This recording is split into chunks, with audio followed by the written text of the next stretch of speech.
Everyone. I'm Bob Wolverton, Program Director for the Northwest Regional Telehealth Resource Center, and I want to welcome you to our monthly webinar. Today we'll be hearing from Nancy Roget at CASAT or ATTC, but before we get too far in, I would like to invite you to join us for our next monthly webinar, which will be January 17th. And we'll be hearing from Leah Willis at the University of Utah about their Project ECHO program. We've had a few requests for that kind of information, so we're glad to present it to you. And I think I said the wrong date. It's January 28th, 2016. I also want to take an opportunity to remind you to sign up for our 5th annual telemedicine conference. This year we're going to talk about innovation through collaboration in Seattle, Washington, so it'll be a great opportunity to go up and see some great speeches and learn a lot about telehealth and see the Space Needle too. And there's a link on the sign that you see to show you where to go to learn all about the conference.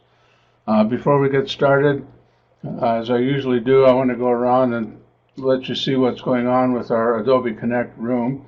Up here on the right, you'll see the attendees, and we're expecting more will join us as time goes on. Everybody's usually a little bit late. In the web links section, you'll see a link to our satisfaction survey and more information on our conference. We really encourage you to take the survey, and Martha will put it on your screen just to make it even easier. We want you to know what you thought of this presentation, and we want you to tell us what you'd like to see as part of our webinar program. The ECHO project that we're talking about next month was a direct result of a request from one of our viewers, so please let us know what you'd like to hear. Down in the bottom is the files pod, and that will allow you to click on the webinar for Northwest TRC and download today's slides. Over to the left of that is the chat pod. In that pod, we ask you to share with us technical questions and issues that you might be having, see if we can troubleshoot it from this end. To the left of that is a Q&A pod. You can type your questions in there. Nancy will be keeping her eyes on that as the presentation progresses, and will answer questions in the most timely manner she can. And then just some general notes on procedures in case you're concerned all the way over to the left. With that, I would like to introduce our speaker today. Nancy Roget is the Executive Director for the Center for the Application of Substance Abuse Technologies, and that's abbreviated CASAT, although I don't know how they pronounce it, at the University of Nevada in Reno. The center is a grant-funded organization providing training and technical assistance in substance abuse prevention, treatment, and recovery with an annual budget over $4 million. Nancy is a project director for several federal and state grants and was recently awarded the National Frontier and Rural ATTC grant with a focus on telehealth technologies. During her tenure, she has created innovative initiatives, including an online minor in addiction counseling and prevention services. Previous to that, she directed community-based substance abuse treatment programs for adolescents and family members, and has written training manuals and several peer-reviewed journal articles.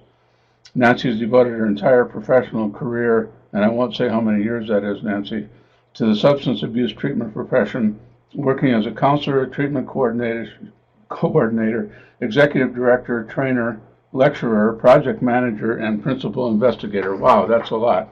So with that, Nancy, take it away. We're glad that you're with us today. Thanks, Bob. Can you hear me? Yes, we can hear you. Hello. Okay, great.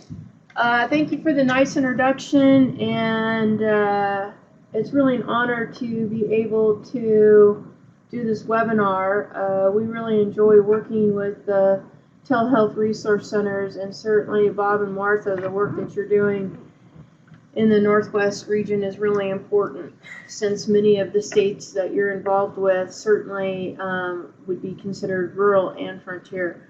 So I'm very excited to talk with you all today, and my slides will be available for you to download.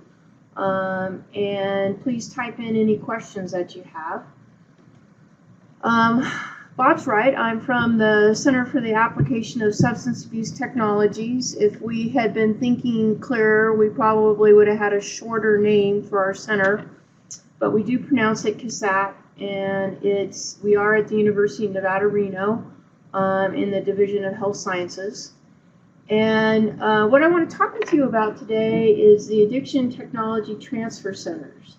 And then I'm also going to talk a little bit about technology-based interventions and what's happening in the addiction treatment field regarding the use of technology to deliver screening, intervention, treatment, and recovery services. And then I'll talk about some of the curricula and trainings that are available through our center. Like the slide says, the ATTCs, Addiction Technology Transfer Centers, are a nationwide multidisciplinary resource for professionals in the addiction treatment and recovery services field, although we certainly work with people from the mental health field as well. The purpose of the ATTCs is to develop and strengthen the workforce that provides treatment and recovery support services. And really our emphasis is on increasing knowledge and improving skills with the use of evidence-based practices and promising practices in treatment and recovery. We work primarily in partnership with single state authorities in each state. Those are the folks that manage the block grant funds for addiction prevention, treatment, and recovery. Treatment provider associations, addiction counselors, multidisciplinary professionals, so social workers, marriage and family therapists, psychologists, faith and recovery community leaders, and family members of those in recovery and other stakeholders. So we work with a lot of different folks.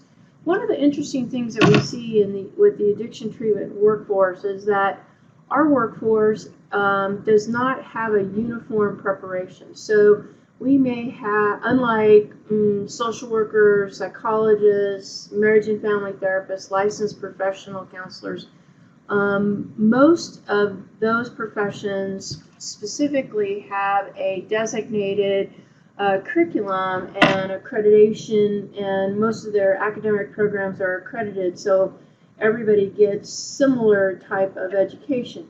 In the addiction treatment workforce, we do not have accreditation at this point. We have a few programs who are participating in some accreditation, but everybody's kind of doing their own training, which then causes problems on what kind of training we should provide the field. Here's a picture of the ATTCs as they're configured in 2012 through 2017, which is our current grant time period. There are 10 regional centers, and you can see that the two regional centers that serve your states are the Northwest ATTC. They're located in Oregon, and their headquarters, and they provide services to Alaska, Washington, Oregon, and Idaho. And also the Central Rockies ATTC, which is located in Wyoming, or which provides services to Wyoming, Montana, and Utah, and they're located in Utah. And these are screenshots I just showed you of their website, and you can see their URL address is up there.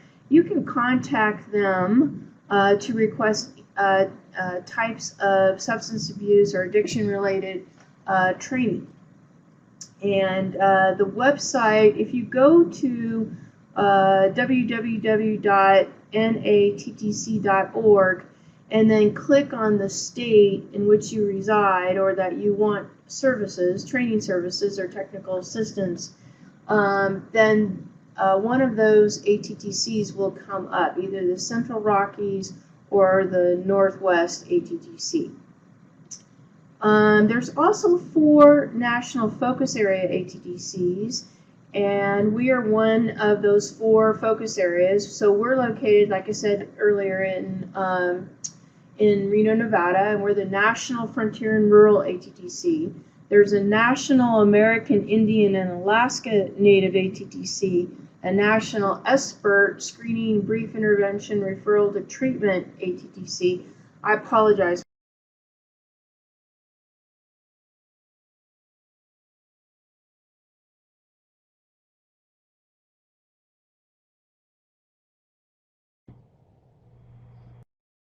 Can you hear me? You're back now. Okay, great.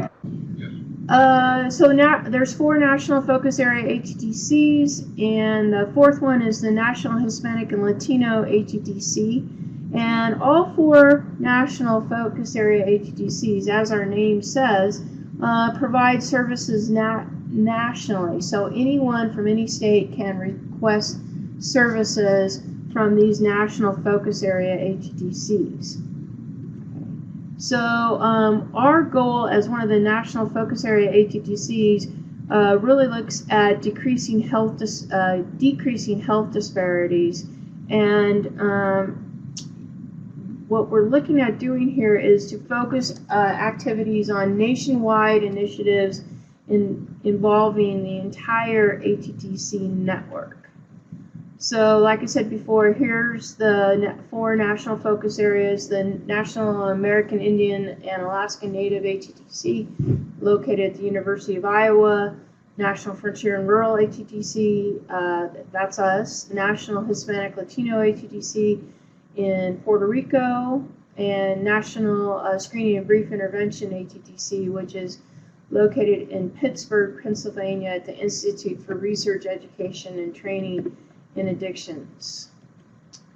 So let me talk a little more specifically about the National Frontier and Rural ATTC and what we do. I just stuck this most current map up of looking at rural and frontier issues and looking at population density. And you can see in the areas where you all reside, which we don't have to tell you obviously, have very low population density. Okay. And certainly when we look at the availability of behavioral health services, it's very limited in rural and frontier communities. And what happens as a result of that is that people wait to get services.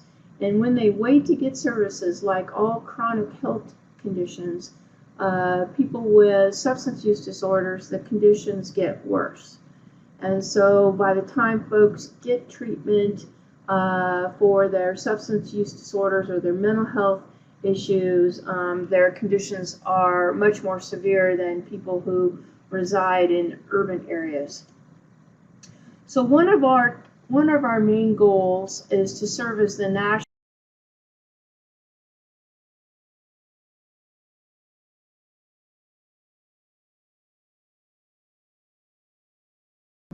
we've been having trouble most of the day. Anyway, we want to serve as the national subject expert and key resource to promote the awareness and implementation of telehealth technologies regarding treating and recovering from substance use disorders. Our second goal is to create addiction treatment telehealth competencies. Those would be aligned with the ATA competencies on video conferencing, and develop policy recommendations for national license portability, and encourage the addiction treatment and recovery workforce to adopt the use of telehealth technologies.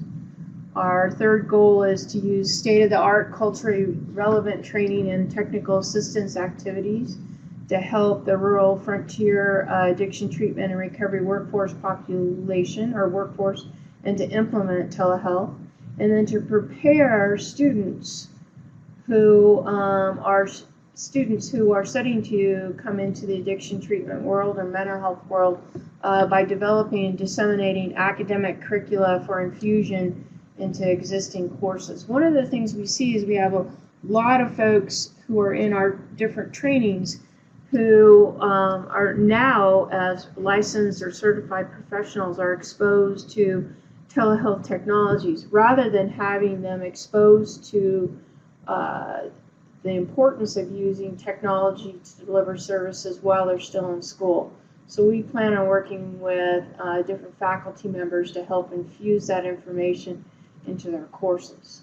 Here's just a slice of some of our advisory board members. Lots of acronyms. Apologize for that up front, but it's people who are involved in the addiction treatment and recovery field. And you can see some of the acronyms here on this particular slide. Really our tagline, it looks like our slide got messed up here, is we look at telehealth technologies do really two things. One, they enhance treatment and recovery services, and they expand access to treatment and recovery services. And so that's what most of our training and technical assistance activities do. In the addiction treatment and recovery world, we're a little bit behind, and that's not a picture of me, but I do remember the first time our agency, my treatment agency, got a IBM Selectric typewriter. We were very excited. We thought we were way ahead of the game. But certainly the addiction treatment field kind of falls behind when we start talking about the use of technology to deliver treatment and recovery services. So why should the field look at delivering addiction treatment and recovery services? Well, two main reasons. I'm sure there's more. But first of all, people are using technology, right? And second, in our field, 95% of the people who have a substance use disorder have not entered treatment. That's over 20 million folks. So we have 5% have entered treatment, 95% have not, and yet these are the folks that admit that they have a substance abuse related problem. And so we think that technology can help folks get the services that they need and to decrease the number of people that are not in treatment. When we start looking at comparing the telemental health related interventions versus the addiction treatment interventions using telehealth, the comparison is really impactful because as you all well know, and certainly Bob and Martha are well aware, is that the telemental health related interventions is more than 50 years old. I mean, we have people starting all the way back in the 1960s, who in Nebraska started using closed circuit television to being group counseling services. And from 2000 to 2008, the number of telemental health related publications tripled from the previous 30 years. So from 2000 to 2008, this was in a recent systematic review, and you can see the citation down at the end of the slide. And so this is just really impressive. And when we look more closely at this systematic review, what they found, this is in particular using video conferencing as the technology, that both patients and providers perceived a strong therapeutic alliance even over video conferencing, and that studies that compared video conferencing to in-person psychotherapy reported similar satisfaction levels between the conditions, and that high levels of satisfaction and acceptance with telemental health have been consistently demonstrated among patients across a wide variety of problems, like from folks with post-traumatic stress disorder to children that have attention deficit disorder. So we have a wide sort of acceptance for using video conferencing with mental health related issues. Not so much with addiction treatment services. And in fact, there are really few published works on the use of telehealth to provide or enhance substance use services, especially in rural areas. However, when you look at the addiction treatment and recovery literature, there's really two choices for addiction treatment and recovery services providers. Either video conferencing or technology-based interventions. And there are only, this was as of 2015, there were only 4 studies, in 2014 there was only 4 studies using video conferencing to provide addiction treatment. And this first study up here by King and his colleagues, they're out of John Hopkins University in Baltimore. They just published another study using video conferencing. So now there's 5 studies for providing addiction treatment services using using video conferencing. Really, what we're seeing, more addiction treatment providers, or at least the addiction treatment and recovery researchers, are looking at using not video conferencing to study, but they're using technology. So they're using technology-based interventions. And so let me give you the definition here. It's the use of technology devices to deliver some aspect of psychotherapy or behavioral treatment directly to patients via interaction with a web-based program or a mobile phone-based program. Technology-based interventions are flexible in their ability to provide automated and tailored information to patients. They're cost-effective, and they really help transcend geographical boundaries. And to date, there's about 100 different computer-assisted therapy programs that have been developed for a range of mental health disorders and behavioral health problems. Not as much with addiction treatment, but we are starting to see some. So technology-based interventions for behavioral health can include text messages, audio recordings, video, animations, or other forms of multimedia. They can use information from medical records. They can capture physiological data or other sources, and they may be interactively customized or tailored to an individual's user's needs. And in general, technology-based behavioral health interventions have been shown to be well accepted, efficacious, and cost-effective, especially when compared to standard care. Now, TBIs have been developed to target substance use disorders, including alcohol use, tobacco cessation, gambling, and illicit drug use. And sometimes we see technology-based interventions are embedded within other systems of care. So in medical settings, like emergency rooms, primary care offices, health clinics, or in criminal justice settings, probation, parole offices, jails, prison, educational settings like schools and colleges. One of the things that we're seeing right now is that emergency rooms are using interactive voice response technology or web-based screening and brief intervention referral to treatment. And we're seeing some positive results using these 2 different types of technologies. IVR, interactive voice response, basically is the use of a telephone. And then web-based screening brief intervention, most of the studies we're seeing in hospitals, they're using tablets to deliver that. And then in prison settings, there are some interesting studies out using therapeutic education system, computer-based intervention.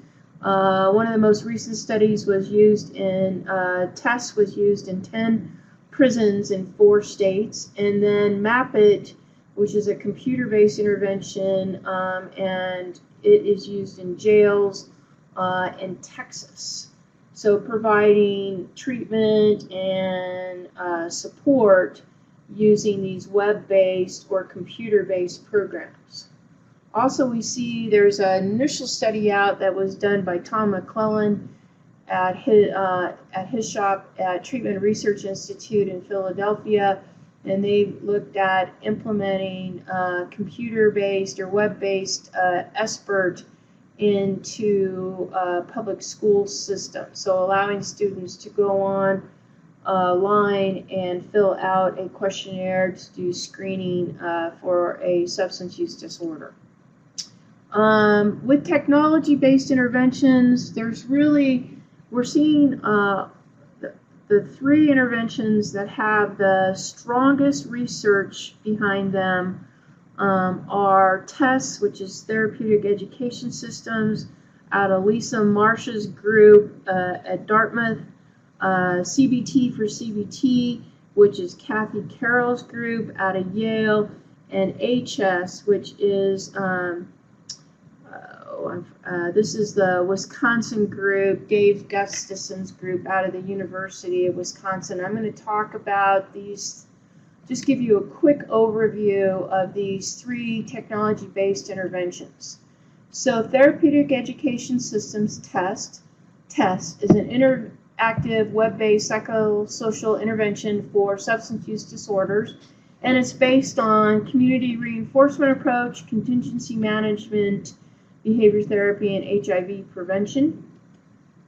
It includes 65, if you can imagine that, interactive modules. It's self-directed so that patients would sit down and work their way through the modules without the use of a counselor. All module content includes accompanying audio. There's electronic reports of the patient's activity available to counselors. New content can be easily added. There's contingency management components so that you can track earnings of patients, and so they can earn incentives as part of contingency management. Here's a screenshot from one of the test modules where they're talking about drug refusal skills and having the person watch different scenarios and look at practicing different drug refusal skills. The findings, real briefly, and there's numerous articles that you can look up or that we can refer you to, and I'll give you a URL address in a minute that has lots of citations for this. But the findings suggest that TESS can be substituted for a portion of the face-to-face counseling time and produce better outcomes. This would be very important in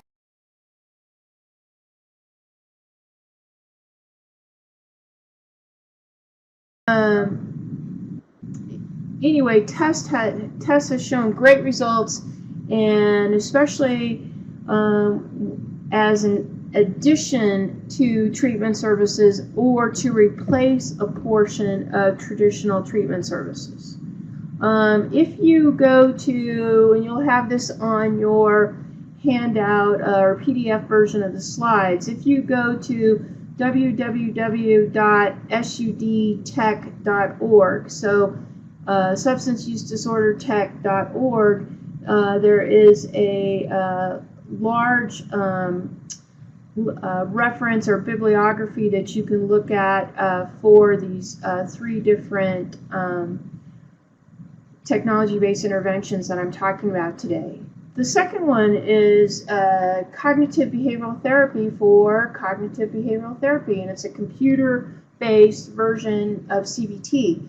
And as you'll see, they're making a big shift both in TESS and CBT to have it not be computer-based, so that it would be web-based.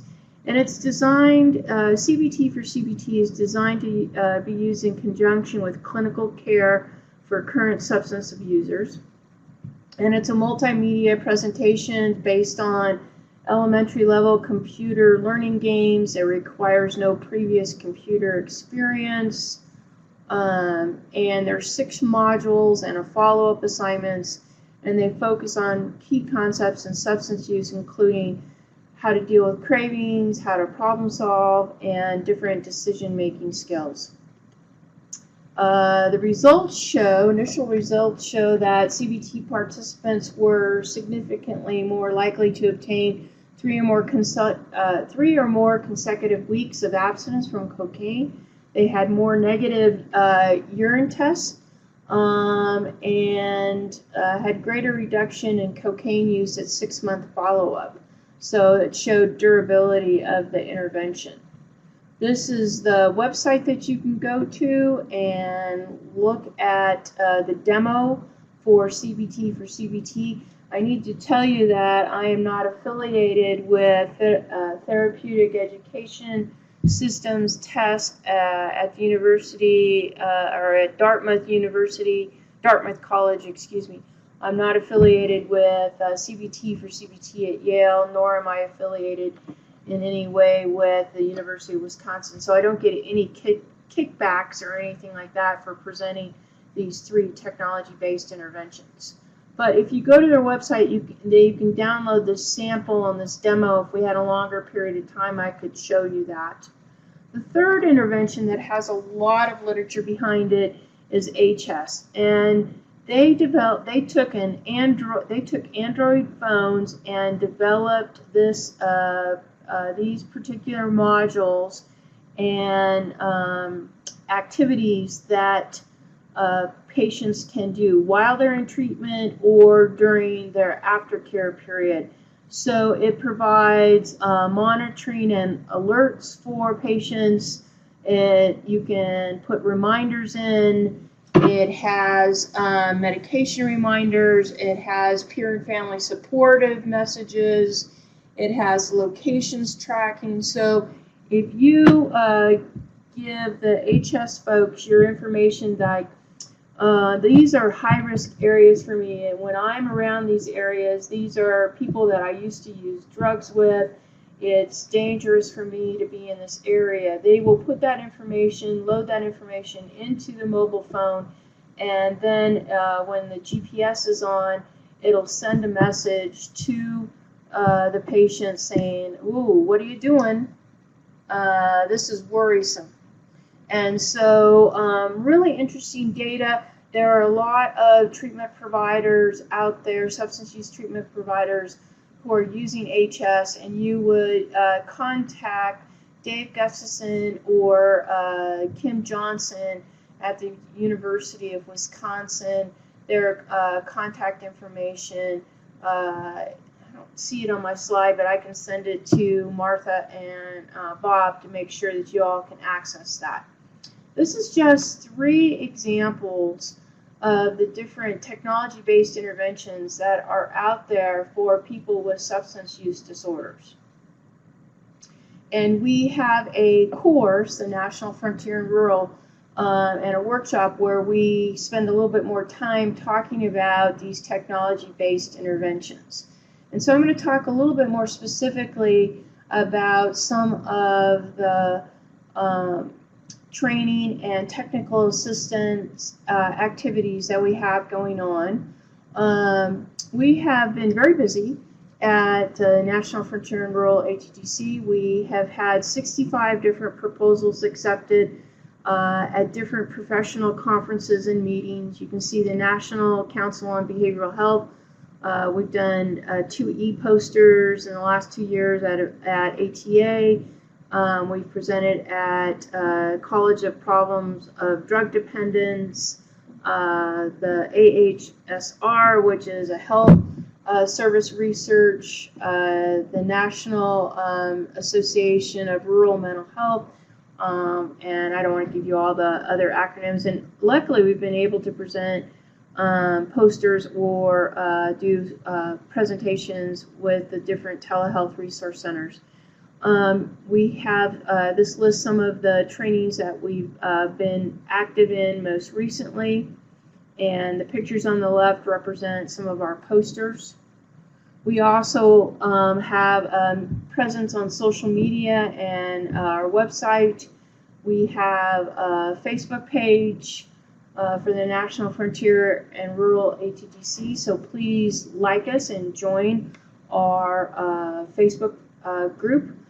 We have our website through the National ATTC network, and then we have a separate URL address for our National Technology Summit, which we have every year, and I'm going to talk about that in just a minute.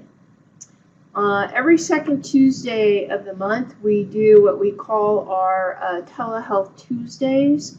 It's a media series, and sometimes we do a traditional webinar, like I'm doing today with you. Sometimes we will do a live interview, more like National Public Radio. Sometimes we will record an interview with a leading researcher in technology-based interventions or in HIPAA and security, or we'll use a video from one of our conferences and we'll post that. That's why we call it a media series, because it's not always a webinar, but we'd love for you to join us second Tuesday of the month.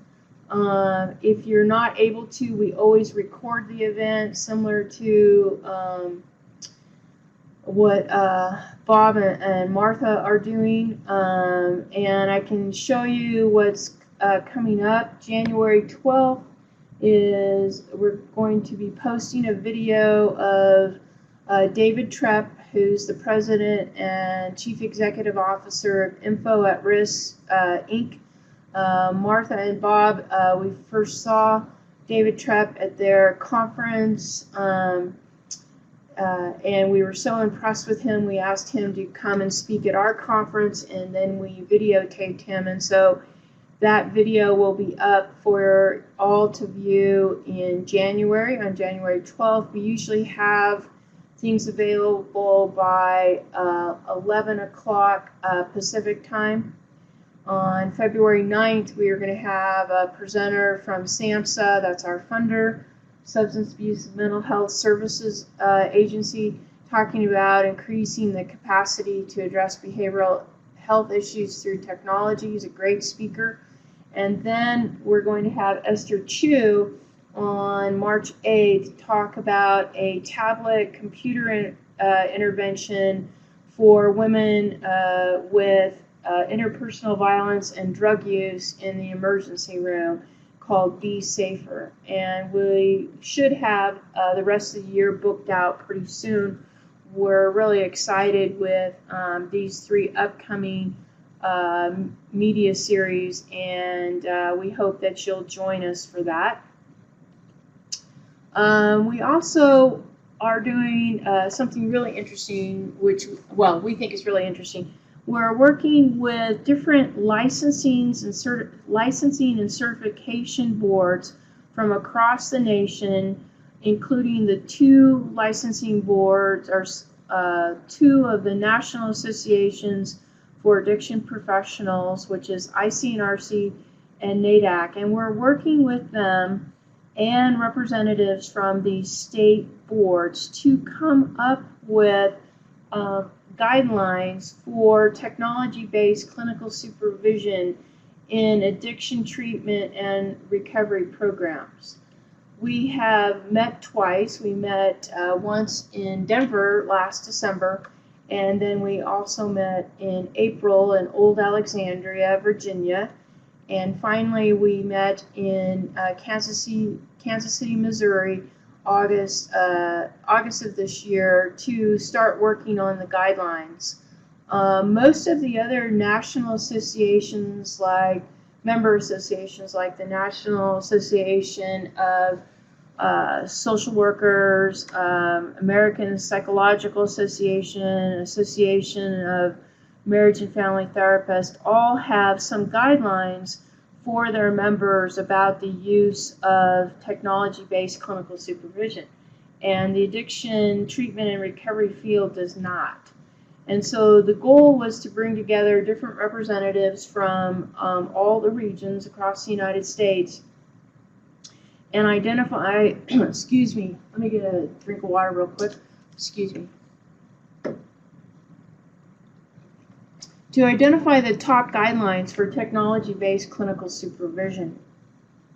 And Right now, we have 16 to 20 members of our work group, and we got all 16 to 20, depends on the day, to agree. Let me go back here, with 3 guidelines, and we're gonna shoot for some more guidelines, but at least we have agreement on these 3, and we're gonna be meeting the end of January to continue developing these guidelines, and I'll talk about what the results are that we're looking for. So everybody agreed that anyone that's doing technology-based clinical supervision has to demonstrate their competence or their competency with the technologies that they're going to be using.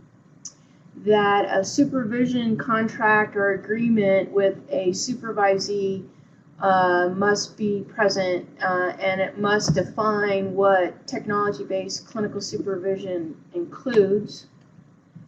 And this is the 3rd guideline everybody agreed with, that clinical supervisors that are using technology to deliver clinical supervision should be able to demonstrate their knowledge and practice of privacy and security issues and relevant laws or codes specific to the jurisdiction where the services are being provided. Those are the 3 guidelines that everybody has bought off on. And you can see this is what we've done so far. So we've held meetings. We've had we had meetings with other national associations. We had a report from 2 regional meetings created and disseminated. We have a work group of 15 to 20 members. We're working on this document for technology-based clinical supervision for providers and boards. And we're looking eventually, probably starting next year, late, so let's say October, November 2016, looking at providing additional trainings that are more skill-based on technology-based clinical supervision.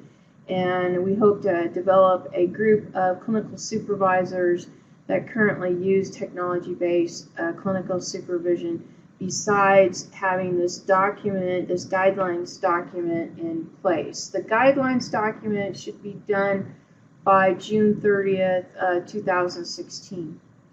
The other thing, some of the other activities we're looking at doing is working with licensing and certification boards privately to help them change help them adopt these new guidelines. And we just started working with South Carolina Certification Board. And we did an all-day meeting with them, and so we're looking at putting together a new product that would help boards adopt the technology-based clinical supervision guidelines that we're almost done developing, and then how to integrate those into their existing regulations or guidelines. We also currently have 3 different curricula that are available for anyone across the United States to contact us and say, hey, I'd like training in this. We have technology-based clinical supervision. We have new ethical dilemmas in the digital age, and we have recovery support technology. We have people trained across the United States that are able to deliver these trainings, so we may have somebody in your neck of the woods that could provide this training, or one of our staff could also come and provide this training. This is free of charge. You do not pay for the trainer, airfare, lodging, or anything like that. That's all covered by the grant. We're having a second annual Training of Trainers Academy. And when we say Training of Trainers Academy, we really talk about offering at least 2, if not 3, different Training of Trainer events. And our next one is going to be the end of January, January 26th and 27th in Portland, Oregon. And we're going to, let's see if I We're going to be training on technology-based supervision, extending the reach of clinical supervisors. This is a 6-hour training that we train folks on. So let me give you an example of what a TOT is, a training of trainers. Someone would come and would go to the first day of training, so they would be a participant, they would learn all about the training, and then, excuse me, the next day they would teach back a portion of that training to their peers. So you get to hear the training twice, you get to do about a half an hour presentation, you get feedback on your presentation and how you did and areas that you can improve. And by the end of the day, you should be ready to go back and train that course. We're also going to be offering recovery support technologies. Let me back up just a minute. But technology-based clinical supervision, this is not a course about how to do clinical supervision with addiction counselors. This is a course more, and so we expect people that already have clinical supervision knowledge when they come in. The course is about how to use technology to provide clinical supervision. And we do some hands-on use of technology and role play in the course. Our next course, like I said, is recovery support technologies. Once again, we expect people to come into this training with some knowledge about recovery support services. Our intent, or the intent of this particular course, is to provide information about how to do recovery support using different technologies. Our third curricula that we're going to be presenting on, and it's brand new, is about implementing technology-assisted care into behavioral health settings. We're calling it, of course, it's an acronym, apologize in advance, ITAC, and it's really going to focus on implementation strategies and change strategies for organizations of how do we start looking at implementing technology or the use of technology-based interventions into our treatment service and recovery delivery. The other thing I want to talk about pretty quickly is our summits. Our first summit was in 2013, and we invited treatment providers who were using telehealth technologies to come to a meeting and to talk to us about their needs and how they got started and to help provide some direction for our grant. In 2014, we showcased researchers who were the leading researchers in technology-based interventions for providing substance use disorder or treatment for people with substance use disorders, and it also included recovery support, and that was in Chicago. In 2015, we looked at technology trends in the behavioral health workforce, and we had a pretty big emphasis on mHealth, or using mobile phones or smartphones. And in 2016, we are going to be in Philadelphia, city of brotherly love, as you can see here, August 3rd through the 5th. We're working on what the theme of our summit's going to be. We're really excited about being in Philadelphia, and a lot of times we can provide scholarships to folks who are interested in attending the summit, and so we can provide you with that information as well. And when I say scholarships, we never charge for the summit for people to attend. We do provide CEUs. The scholarship would include lodging and airfare, and those are just some what we've been able to do in the past. The other thing, so you can get a better picture of really our services and what we do, is we have a new ebook that's on our website that you can download, and our website is www.atttc.org.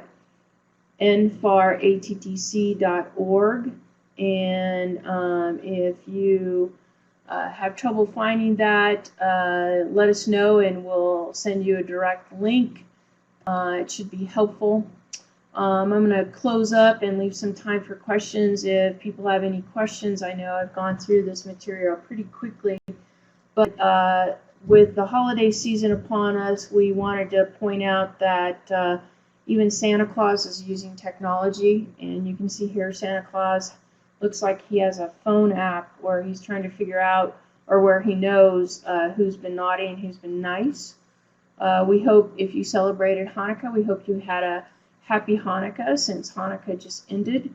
And we hope you have a good holidays from the NFAR staff.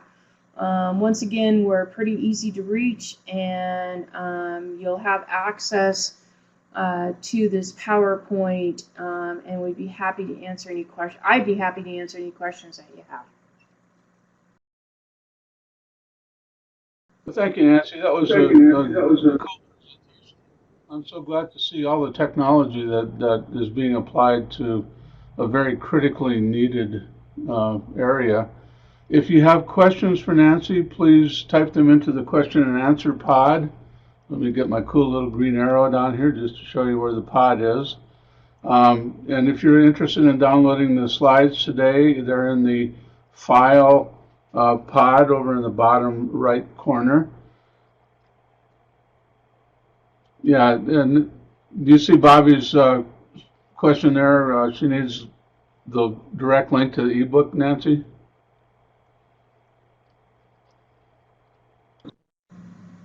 Bobby, I'm going to have to, let me try and look it up for you, or I can send it to you. Could you put your email in, if you wouldn't mind, into the question? Can you type that in, and I will send it to you?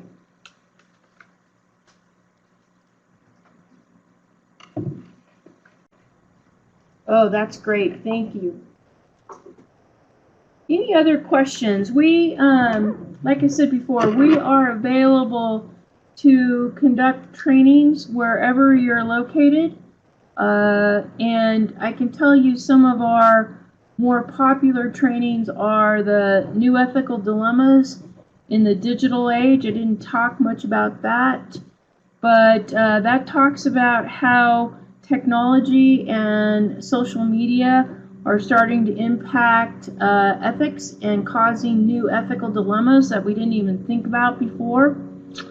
And I just did a training in Delaware at their behavioral health conference, and we did an hour and a half training on new ethical dilemmas in the digital age. And then we took a break, and then we did technology-based clinical supervision, and both of those were, like I said, done in an hour and a half, and it gives people like a 10,000-foot view of some of the issues regarding technology-based clinical supervision and new ethical dilemmas.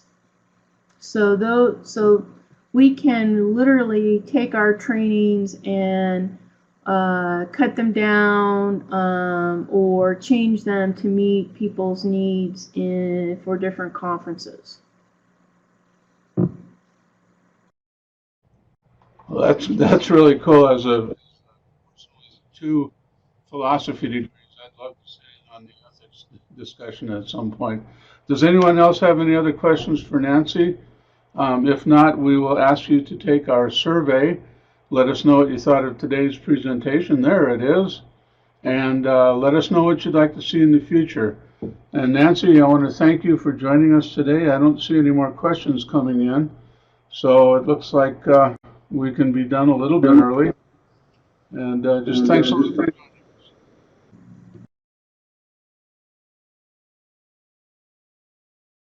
Bob, I appreciate it. Thank you, Martha. And I'm sorry for the technology problems we were having over here. It looked like our internet connection was fading in and out. So thank you, everyone. We look forward to your questions. And Bobby, I'll send you the link.